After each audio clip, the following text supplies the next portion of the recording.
Sumailalim sa drug test kahapon si Senator Raffy Tulfo at 54 sa mga staff nito. Kahapon rin ay natanggap ang resulta na nagnegatibo ang lahat ng nakuhang urine specimen mula sa mga ipinagbabawal na droga. Out of 55 urine specimens collected, there are no positive for methamphetamine hydrochloride, THC or cannabis, MDMA or ecstasy, and cocaine. Una nang sinabi ng senador na kung may magpositibo sa kanyang mga staff ay tatanggalin niya ito sa serbisyo. Dagdag pa ni Senator Tulfo, bukod sa isinagawang mandatory drug test ay nakatakdang magpatupad pa siya ng random o biglaang testing sa kanyang opisina. In fact, next time, I will do a random testing. Mas maraming random yung biglaan at surprise. And I will let you know, siguro, wag nyo lang ilik,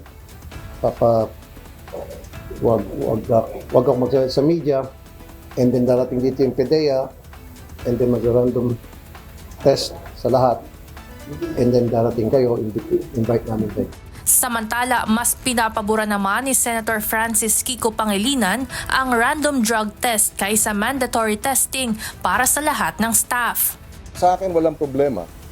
Yung random drug testing, I think, is sabihin na natin compromise. Kasi sa halip na lahat yung magpapadrug test, gastos pa yan eh. Pero yung random drug testing, I think okay yun. That should be supported. Anya, nakakalungkot na ang mga empleyado ay kailangang sumailalim sa prosesong ito dahil lamang sa kasalanan ng iisa.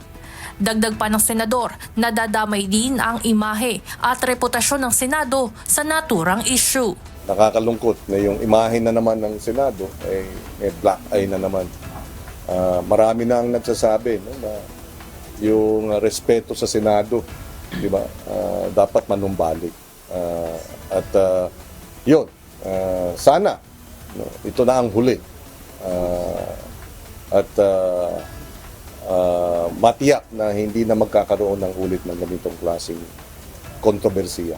Sa tanong kung bukas siyang sumailalim sa drug test, sagot ng senador, titingnan niya kung kailan may bakanting oras sa kanyang schedule.